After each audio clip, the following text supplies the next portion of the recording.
Mutual फंडमध्ये exit load आणि lock in period म्हणून एक कॉन्सेप्ट असते. एक्झिट लोड म्हणजे म्युच्युअल फंडच्या अटींमध्ये सांगितलेल्या कालावधीच्या आत जर आपण आपले म्युच्युअल फंडचे युनिट्स विकले किंवा रिडीम केले तर म्युच्युअल फंड मॅनेजर्स आपल्याला एक फीस चार्ज करतात.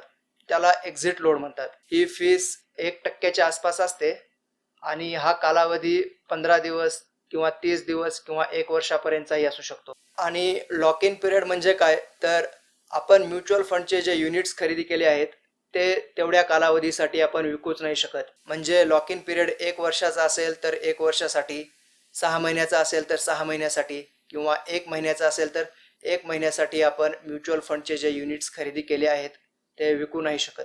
सहसा आपल्याकडे लॉक इन पिरियड नसतो, पण आहे का नाही ते म्युच्युअल फंडच्या अटींमध्ये सांगितलेलं असतं. पण लॉक इन पिरियड असो किंवा नसो, लाँग टर्मसाठी म्युच्युअल फंडमध्ये गुंतवणूक